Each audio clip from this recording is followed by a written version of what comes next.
Okay, buksan niyo po yung Bible niyo sa Joshua chapter 13, verse 1. Joshua chapter 13, verse 1. So maikli lang po ito kasi meron tayong fellowship. Okay, Joshua chapter 13, verse 1.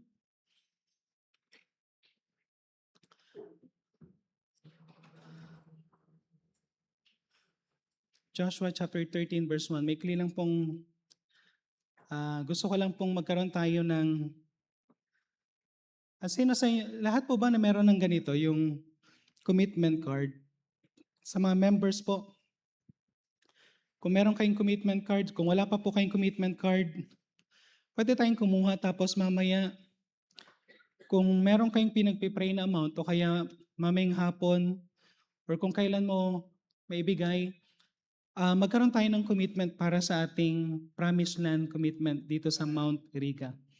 Okay? So, i-challenge ko lang rin po uli kayo.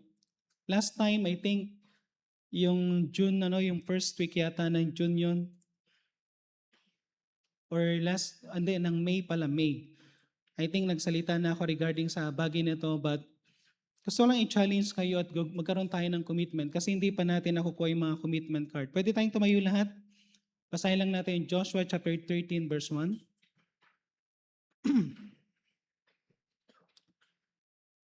Okay, verse 1. Basahin po natin ng sabay-sabay. Ready, go? Now Joshua was old and stricken in years, and the Lord said unto him, Thou art old and stricken in years, and there remaineth yet very much land to be possessed. So tayo po may manalangin. Heavenly Father, muli po Panginoon, kami po muli dumudulog sa inyong trono. Samahan niyo pong muli kami, Panginoon, as we listen sa inyong salita. Tulungan niyo po kami, Panginoon, to be challenged din, Panginoon, regarding sa bagay na pinapagawa niyo rin po sa amin as a church. At tulungan niyo nawa kami, Panginoon, na magkaroon kami ng bahagi, Panginoon, para ma-possess namin, Panginoon, ang isang property pong muli na nais niyo pong ipagkaloob sa amin. At tulungan niyo po kami, Panginoon, as a church, kung ano pong gagawin namin, Panginoon, para sa inyong kalatian din po. At para mas marami pa po kami, Panginoon, na madala ng mga tao. May enlarge namin, Panginoon, na aming place. And I pray na kayo pong mag-challenge po sa amin, Panginoon, as we commit for our promised land. Ito na po aming samod dalangin sa pangalan ng Panginoon Jesus. Amen. Okay, so halos isang buwan na po tayo, pwede na po tayo maupo. Halos isang buwan na po tayo na nagpipray regarding this one at nagkakaroon ng challenge. So this time, gusto ko pong ibigay natin yung ating promised land commitment. At may ginawa sila. So nasa inyong copy nito. So kung gusto niyo po magkaroon ng copy at gusto niyo pong magkaroon ng tawag dito yung commitment, pwede po kayo magtaas sa kamay para bigyan namin kayo nito. Doon sa mga members lang po, mga members lang. At kung meron na kayo nito at nasa bahay niyo po, pwede pong mamaya, pwede niyong sulatan kung ano yung mga commitment ninyo. So sino sa inyo wala pang copy nito? Pwede pong taas ng kamay kung gusto niyo pong magkaroon. Ay, meron sa taas, Brother Oscar, Brother Mike, okay, Sir Mario, Brother Mario. Okay, dito sa baba, kung sino pa pong walang commitment card. Okay, so pakibigyan na lang sila, Brother Silito, yung commitment card. Brad, meron ba dyan sa taas, commitment card? Okay, so, tingnan niyo po yung sinabi sa Joshua chapter 13 verse 1. So sabi ko nga po, 30 minutes lang. Sabi niya, Thou art old, and there remaineth yet very much land. Okay, thou art old and stricken in years, and there remaineth yet very much land to be possessed. Sa book of Joshua, kung titingnan po natin, isa sa pinakagusto ng Panginoon is to give the promised land. Okay? Ibigay sa kanila yung promised land. Pero hindi ibibigay ng Panginoon ng promised land na ibibigay lang. Gusto ng Panginoon is to conquer the promised land. Amen? I-conquer nila. At nung siya ay nag-start na mag-work mag-work kay Joshua, ilang taon na si Joshua that time? Ilang taon na si Joshua? Sa tingin nyo, ilang taon na si Joshua that time na nag-work ang Panginoon sa kanya? So walang sinabi sa Bible kung ilang taon siya, pero meron tayong alam na isa. Kasabay niya si Caleb. Amen? And during that time, si Caleb ay nung tag dito, nung binigay yung promise, sabi ni Caleb, siya ay 40 years old that time. Tapos another 40 years kasi siya nagkaroon ng tinatawag na yung nilagay sila ng Panginoon na hindi sila nakapasok, namatay lahat ng 20 years old pababa. So that is 40, then another 5 years, kaya si Caleb that time, sa Joshua chapter 14, si Caleb is 85 years old. So most likely si Joshua is around 80s. Okay, during that time. Hindi ko alam kung hindi sinabi sa exactly, pero kung sila ay magka-batch ni Caleb, possibly around 80s nung kinausap ng Panginoon si Joshua. And 80 years old is not young anymore, man. Hindi na ganun kabata yan. Pero ang sabi ng Panginoon sa kanya, during Joshua chapter 13, tinignan ko, sabi ko, how many percent kaya yung na-conquer na nila sa Joshua chapter 13? Most likely, ang na-conquer na during that time is around 60% ng promised land. 60%. Pero majority pa rin, may malaking bahagi pa rin na kailangan nila i-conquer. And during that time, hindi pa nila na-conquer ang Mount Hebron. During that time, hindi pa nila na-conquer yung portion ng Lebanon, yung portion ng Macedonians, hindi pa nila na-conquer yan. At nakipag-usap ang Panginoon kay Joshua sa Joshua chapter 13 verse 1 at sabi niya, Joshua, thou art old and stricken in years. Matanda ka na, Joshua. Meron ka ng edad, Joshua. And yet, there remaineth yet very much land to be possessed. So meron siyang sinasabi dito na meron ka ng edad pero marami pa kayong i-conquer. Okay, our church is 45 years already, amen? This coming year, 46 na tayo. So very old na yung church, amen? Okay? Pero hindi pa daw tapos, amen? Amen? Hindi pa daw tapos. So meron akong 3 bagay na gustong i-share sa inyo regarding dito sa text na to. Joshua chapter 13 verse 1. So number 1 is, simple lang, God wants us to possess more. God wants us to possess more. Dahil ang sabi ng Panginoon, and yet remaineth much to possess. Okay? There remaineth yet very much land to be possessed. So may promise ng Panginoon kay Joshua. Sa Joshua chapter 1, tignan niyo po yung Joshua chapter 1. At hindi ko alam kung ano kumbaga hindi ko personally nung time na challenge tayo ng Panginoon, sino sa inyo nag-iisip na mabibili natin yung Labo property? Di ba para bang imposible yun eh, parang suntok sa buwan.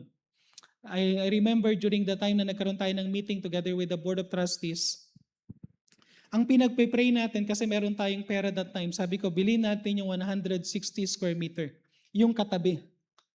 But I thank God na sinabi ng mga Board of Trustees, why, Pastor, hindi siya katabi ng ating church, so ng church property, why not i-consider natin itong nasa likod mismo ng church?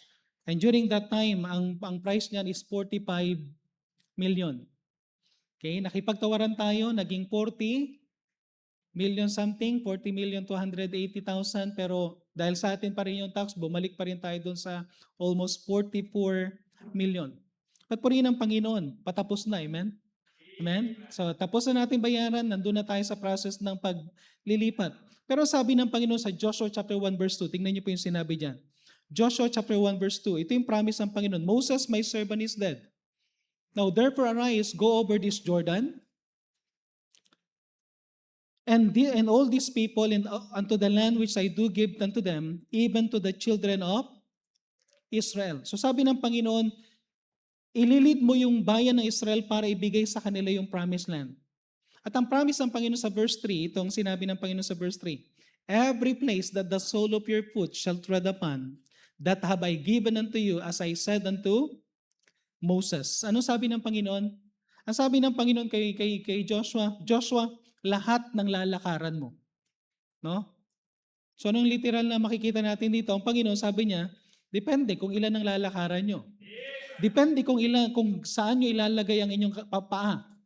Amen? Sometimes ito yung problema sa atin. Ang Diyos nag-promise, no? May promise ang Panginoon, pero ang problema natin, hindi tayo naniniwala sa promise. Amen?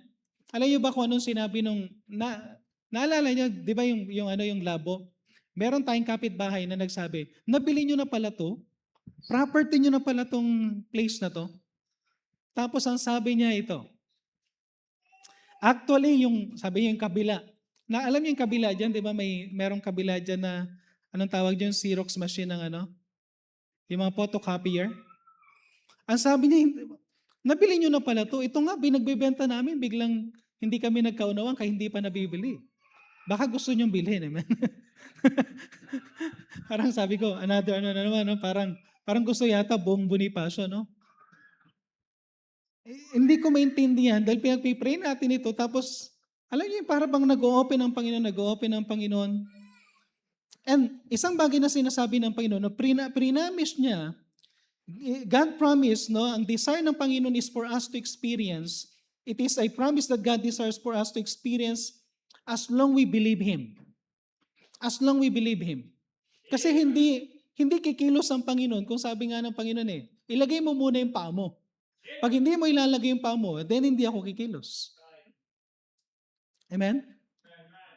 Every place that the sole of your foot shall tread upon, that have I given unto you. So ibig sabihin kung ayaw mong apakan, then hindi ko ibibigay. Pag aapakan mo, ibibigay ko. Kaya maganda, apakan na natin yan. Amen? Amen? No? So punta tayo doon, apak tayo. Kasi promise ito ng Panginoon. If God promised it, listen, kapag ang Panginoon na nag-promise, you cannot resist it. Amen? Pag ang Panginoon nag-promise, hindi mo pwedeng i-resist. If that is a promise from God, you cannot stop it. Kaya hindi mo talaga ano yan. You will see how God will move. Ang problem lang if you will just believe. Kung maniniwala lang tayo. Kung maniniwala lang tayo. Every place that the sole of your foot, sabi nga, depende yan. Kaya nga nung sinabi ng Panginoon sa Joshua chapter 3, every place that the sole of your foot shall tread upon, remember during the time of Moses, hinati nila yung dagat sa pamagitan ng rod, tama? But this time, sa Jordan, hinati uli yung river. Pero this time, paano hinati yung river? Joshua chapter 3 verse 13. Joshua chapter 3 verse 13. Ang sabi sa Joshua chapter 3 verse 13, and it shall come to pass, as soon as the soles of the feet of the priests that bear the ark of the Lord, and the Lord of all the earth shall rest in the waters of Jordan, that the waters of Jordan shall be cut off from the waters. So, tingnan nyo, sinabi niya sa Joshua chapter 1 verse 2, kung hindi nyo, kung apakan nyo yan, ibibigay ko sa inyo. Pagdating sa Joshua chapter 3 verse 13, bago sila pumunta dun sa promised land, sabi ng Panginoon, mahati yung river kapag kanilagay nyo na yung paa nyo. Pag hindi mo ilalagay, ito yung problema na once na may ginagawang Panginoon, tingnan nyo to pag promise ito ng Panginoon, hindi nyo natin mariresist. Even yung may-ari, hindi nila mariresist kung kalooban ng Panginoon yan. Ang problema ito, kung maniniwala tayo. The only problem is our unbelief. Kung hindi tayo maniniwala, remember si Pastor D. Curtis? Remember yung testimony ni Pastor Jody Curtis? Before they're renting 900 square meters sa likod ng kanilang church, inallow sila na may-ari to rent that 900 square meters. Then they decided, they said sa kanilang doon sa may-ari, kung gusto nyong ibenta yan, bibilihin namin. Nung time na gusto nang ibenta, meron silang 7 million that time sa kanilang account at binibenta yung bawat 300 square meter ng halos tagti 3 million. I think 3.5 million each lot. Kaya 10.5 million. During that time, pwede nilang mabili sana yung 2 lot. Tapos sinabi ng may-ari, hulugan nyo na lang yung pangatlo. Amen? Ano yung nangyari? During their meeting, sa Board of Trustees pa lang, merong isang Board of Trustees na hindi nag-agree. Hindi na nila pinag-usapan yun. After 2 years, sabi ng may-ari, sirain nyo na yung mga binilt nyo rito dahil gagamitin na namin. Ano yun na ito nakakalungkot? Gustuhin man nilang bilihin daw yung property ngayon, which is 30 million na. Gusto nilang bilhin yan una, 10 million lang. 10.5 ngayon, more than 30 million. Pero ito yung problema. Ayaw na ng may-ari. Ayaw na ng may-ari na ibenta sa kanila because of their unbelief. Okay? Alam niyo ba na kapag, ito yung in-speak lang sa akin ng Panginoon dahil binabalikan ko yung kung hindi natin gagawin na bibilihin yan o kaya i-acquire yan hanggat nandyan yung Panginoon. Imagine nyo to, sabi ko nga sa inyo, kinausap namin si Mr. Liao. Tama po ba? Liao yan, Alfredo Liao, no? Nung kinausap namin siya, tinanong ko siya directly, Sir, anong plano nyo sa property? Anong sabi niya? Matanda na ako. Wala na akong planong itayo dyan. At ito yung sinabi niya mismo galing sa bibig niya. Para sa inyo siguro talaga yan. Para sa inyo talaga siguro yan. At ito sinabi niya sa amin nung yung time na kausap namin, nandun si Brother Jun Husay saka si Sister Tere. Sabi niya, open ako sa any any suggestion kung anong gusto niyo mangyari para sa property na yan. Yung sinabi ko sa kanya na siguro kung mabenta namin yung kabila, bigay namin kalahati, pag-usapan natin kalahati, then sabi niya, open ako dyan. Alam nyo, isang bagay lang na nakita ko, if God wants to give that land, kahit yung may-ari, hindi niya pwedeng i-resist. Maraming nagdi-desire dyan. Ang barangay nagdi-desire. Pero walang makakapag-stop kapag ang Panginoon gusto niya ibigay sa atin yan. Ang makakapag-stop lang, alam niyo kung ano yung makakapag-stop? It will, you cannot resist, you cannot stop it, but the only thing that will stop it is our unbelief. Pag sasabihin natin na hindi natin kaya. Pag sinabi natin na hindi natin gagawin. Alam nyo, ngayon pa lang iniisip ko na to, ang dami natin kailangang, during the time ng mayroong mga World Missions Conference natin, kailangan natin ng parking, kailangan natin ng mas marami pang ano. Alam nyo, mas mabuti pa yung mga kapitbahay, may faith no? Mas mabuti pa yung may-ari, may faith. Pati yung may-ari nung kabila, gusto niyang tayo na rin bumili daw dun sa yung yung sa kabila dyan. Nilinis na nga nila yun eh. Na para bang lahat hindi nyo ba nahalata, lahat nababakante? Ang dami nababakante. At hindi natin alam. Pero isang ano lang natin dito, ang sabi ng Panginoon, may edad na kayo. Pero marami pa kayong dapat i-conquer. It means, marami pang gustong gawin ng Panginoon. God wants us to possess more, to do more for Him. Alam niyo, kung meron siyang sinasabi, then sabihin lang natin sa Panginoon, Lord, we are willing na sumunod sa iyo kung ano mang nang gusto niyong pagawa. Walang imposible. Pastor, paano natin gagawin yan? Hindi ko rin alam. Ibibless tayo ng Panginoon para makuha natin yan. Nabili natin yung property sa kabila dahil blinas tayo ng Panginoon. Makukuha natin yan kung ibibless ulit tayo ng Panginoon. Number 2, God wants us to redeem the time. God wants us to redeem the time. Ang sabi ng Panginoon, thou art old and stricken in years. Parang bang sinasabi niya, Joshua, malapit na, no? Yung buhay mo may clean na. You are old, stricken in years. Pero sabi ng Panginoon, there yet remaineth yet much land to be possessed. Parang bang sinasabi ni Joshua, Lord, kailan ako magre-retire? Sabi ng Panginoon, no retirement. Amen? Amen? Amen? Hindi ka pwedeng mag-retire. Okay? As a pastor, we need to redeem the time. Let's do more. Amen? Amen? Kahit na feeling mo, pwede ka na mag-retire. Sa atin na mga members sa church na, Pastor, ibigay na natin sa mga bata yung mga ministry natin. Ang sabi ng Panginoon, may edad ka na, pero marami pa tayong gagawin. Amen? Amen? Okay? So sana, sabihin natin sa Panginoon, Lord, yung kalabaw lang tumatanda. Amen? Amen? Ano sabi ni sabi ni Pastor Army Salva? Ang age daw is just a number. Amen? Okay? Yung age daw is just a number. Ngayon, kung feeling mo old ka na, old ka na. Pero kung feeling mo hindi ka pa old, hindi ka pa old. Amen? Okay? Pwede pa tayong gamitin ng Panginoon. Just redeem the time. Okay? Ang commitment natin para bang ganito?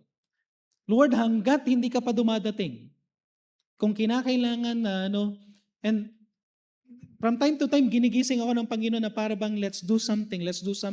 Kasi tendency ganito. Tandaan nyo to. Binigay na ng may-ari, nagsabi na ng mga may-ari na okay sa kanya yung property na ibenta sa atin. Pero tandaan nyo to, pag wala tayong gagawin later on, baka i-offer yan sa iba. Amen? Alam nyo ba na magmula nang kinausap natin siya, wala nang gumagamit ng property? Para bang kulang na lang, sabi nila, parang kulang na lang na just possess it. Amen? Okay? Sinong nagbigay ng seed offering na una? Sino nagbigay ng seed offering? Pastor Johnny Lee Narvaez. Nag-preach si Pastor Johnny Lee Narvaez. Anong ginawa niya? Yung love gift niya, binigay niya directly, sabi niya, yung love gift ko para sa property. Sinong nagbigay ng unang seed offering? Pastor Johnny Lee Narvaez. Second na nagbigay ng seed offering. Kilala niyo kung sino yung second na nagbigay ng seed offering? Si Mr. Liao. Dahil nag-upa tayo, binigay natin yung love gift, tapos sabi ni Mr. Liao, ilagay nyo na lang yan para sa Iriga property. So ibig sabihin, even siya gusto niyang mabili yung property, tayo makabili. Amen? Amen? Amen? Grabe no? Ito lang na-realize ko habang ginagawa ko yung lesson. Lord, ang nagbigay ng seed offering, si Pastor Johnny Lee, saka si Mr. Liao, pero wala pang galing sa church. Amen? Amen? Si Pastor Johnny Lee naniniwala, ibibigay sa atin ng Panginoon. Yung may-ari naniniwala, ibibigay sa atin ng Panginoon. Tayo kayo maniniwala? Okay? So kung hindi tayo, kung ano, no? Karoon na tayo na iniisip ko nga may commitment ako, hindi ko tinatanggal sa Bible ko tong commitment ko Okay? By faith, hindi ko alam kung saan manggagaling to, 300,000. Personal commitment ko dito sa property, hindi ko alam kung ibibigay ng Panginoon ng mas magat, hindi pa tapos yan, then sunod-sunod lang. Sabi ko sa inyo, church, sa inyo mga staff worker, sino sa mga staff worker, nakita niyo yung bahay namin, di ba? Ay, hindi pala namin bahay. Bahay ng nanay at tatay ko. Amen? Tapos meron akong tinuro doon na isang place. Sabi ko, yun ang magiging area ng bahay namin. May 4 na poste na yon. 4 na poste. Siguro yung poste mula rito hanggang dito. Tapos parking ng ng tawag dito tricycle, no? Pero sabi ko diyan someday magtatayo kami ng bahay diyan someday. Dinidesire ko magtayo ng bahay pero sabi ng Panginoon, unahin ko muna 'to. Okay? So, magpi-pray na ako mula dito sa commitment na 'to is magbigay na ako ng seed offering kasi parang sinabi ng Panginoon no? Nagbigay na ng seed offering si Pastor Johnny Lee Narvaez, naniniwala siya na ibibigay yan. Yung may-ari naniniwala na ibibigay yan. Dapat ang laloma maniwala. Amen? Amen? Amen? Dapat maniwala tayo. Pag sinulat natin yan dito, magsulat tayo dito ng commitment. No? Ilagay natin commitment. And by the way, kapag nagawa natin na makuha yan, magkakaroon na ng elevator. Amen? Amen? Okay? Tapos dyan, bago dito sa second floor, Pastor, nangangarap ka na. Siyempre, maniwala kang ibibigay ng Panginoon. Amen? Amen? Okay? Bubutasin natin yan. I-extend yung ating auditorium. Pero before that, meron tayong underground na parang yung tawag dyan? Basement parking. Tapos meron tayong 2 parking sa first floor. Amen? So, 3 level yan. Amen? 3 level. Bakit? Kasi magkakaroon uli kayo ng kotse. Parami yung kotse dito sa church. Amen? Okay, tapos pag in-extend natin ito, diretso yan. So, dyan ang tapos ang pulpit nandun sa dulo. Okay? Tapos merong 160 square meter dito na, alam niyo yung itsura nito, this is 500 square meter. Pag diniretso ko to, 340 yan, merong pang 160. Doon sa 160, doon ang mailalagay natin yung mga may baby, pero naka-glass sila para nakikita nila tayo hindi natin sila nakikita.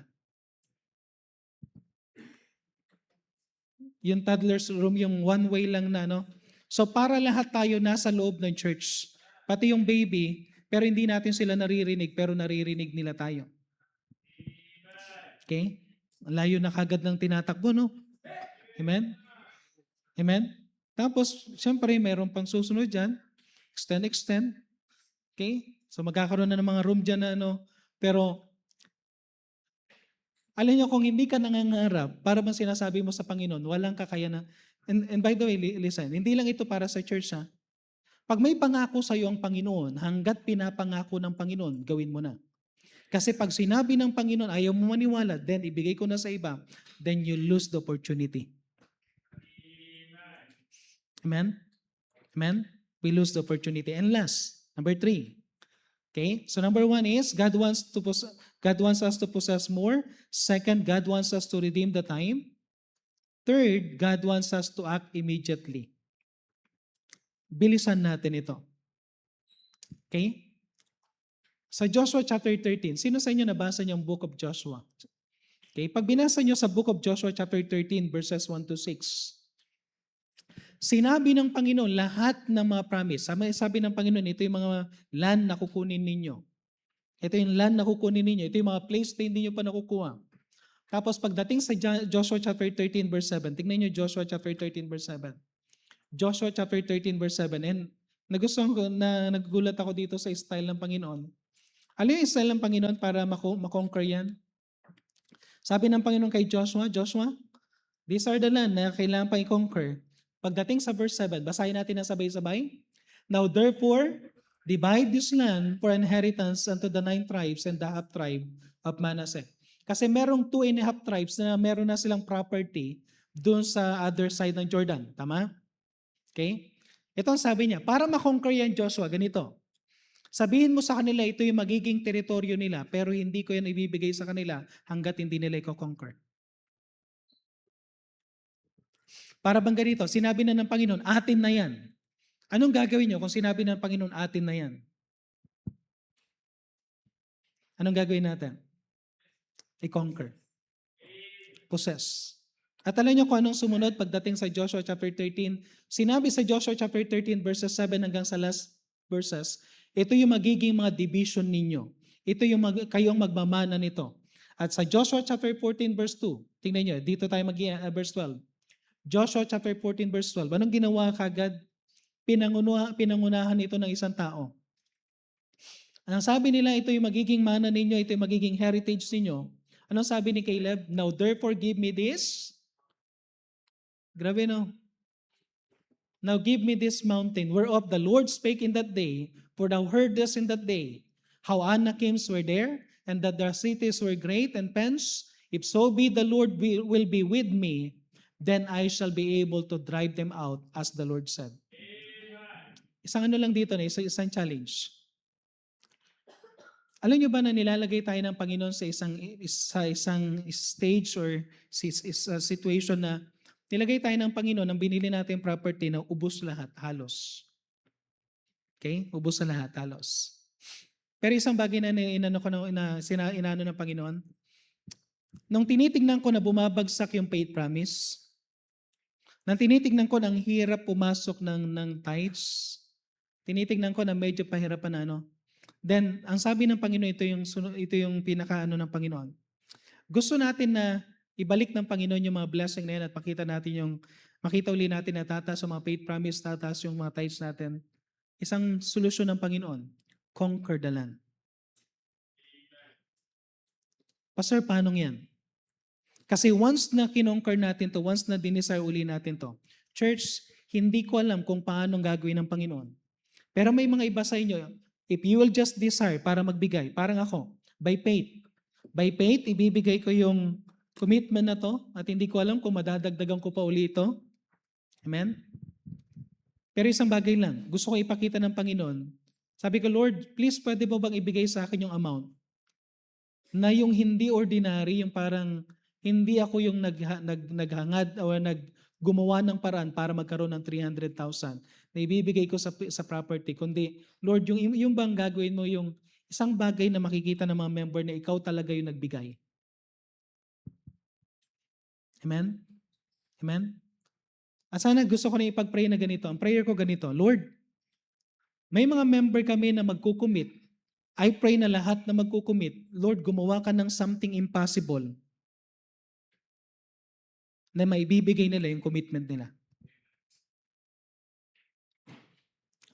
At itong gusto ko lang makita ninyo bago ako magtapos. Sino ang nangako? Ang Diyos. Hindi mo mariresist ang pangako ng Diyos. Hindi mo ma-stop ang pangako ng Diyos. At isang bagay lang, kayang i-empower ng Panginoon ang weak para i-conquer ang giants. In-empower ng Panginoon si Caleb to conquer Hebron. Ano ang Hebron? Napakatindi ng Hebron. Pen City, giant sa mga tao, imposible. Pero nung nangyari, walang imposible. Pag sinabi ng Panginoon, gusto kong i-conquer nyo yan. Amen? Amen? Ako, pagpipray natin ito, isang prayer ko, Lord, una ang prayer ko, Lord, i-bless nyo yung magkukumit na ma-experience nila yung blessing. Pangalawa, Lord, kung kulang ang magkukumit sa church, Lord, magdagdag ka ng mga tao. Or gumamit ka ng tao, ibang tao kung kakailanganin. Pero alam, mas maganda pa rin yung tayo ang gamitin. Amen? Para na ipakita sa atin na someday makukonquer uli natin yan. Amen? Okay? Hindi ko alam kung, personally sa akin, parang imposible yan. Meron din akong, hindi lang kayo ang may pangarap mo, hindi lang kayo ang may mga pinagpipray, pero I know na kayang i-provide ng Panginoon yung pinagpipray namin, uunahin ko lang ito. Amen? Amen? Okay? So, sinasabi ko ito sa inyo hindi para maniwala kayo sa akin. Sinasabi ko ito sa inyo kasi gusto kong i-convict yung i-convince yung sarili ko na may gagawin ng Panginoon. At gusto kong makita personally ang gagawin ng Panginoon. Okay? Gusto kong makita personally. So kung sino sa inyo naniniwala, ang sabi lang ng Panginoon simple lang, basta ilalagay mo yung paa mo, ibibigay ko sa iyo. Hindi ko rin alam kung anong pangako ng Panginoon sa inyo. Maring meron kayong mga pinagpipray na isang bagay, pero kung ilalagay mo yung paa mo, ibig sabihin maniniwala ka, may gagawin ng Panginoon. Amen? Okay? So pag-pray lang natin, church, wala namang mawawala sa inyo. Walang mawawala sa atin. Ako, parang ganito, Lord, wala pa sa akin tong amount na to. Pero ipipray ko na ibibigay mo. At kapag binigay mo, Panginoon, ibibigay ko. May nawala ba sa'yo? Wala. Hindi ko sinasabing ibigay ninyo kung ano yung meron sa inyo ngayon. Why not ipag-pray natin kung ano yung wala pa sa'yo ngayon? Ipag-pray mo, tapos pag binigay ng Panginoon, ibigay natin. Okay ba yung challenge na yun? Okay ba na pag-pray natin na, Lord, wala pa sa akin to amount na to, pero magpipray ako ng certain amount, na kapag ibibigay mo, ibibigay ko sa'yo. Then hayaan mo ang Panginoon na ibalik sa'yo yung sacrifice na ginawa mo. Amen? Amen? Ako excited ako na nakakatakot kayang sabihin yung word na magbigay ako. Nung sinabi ko yung 300,000, even wife ko nag-isip Kaya mo? No? Kaya mo yung 300,000? Sabi ko, hindi ko rin alam kung saan manggagaling yan.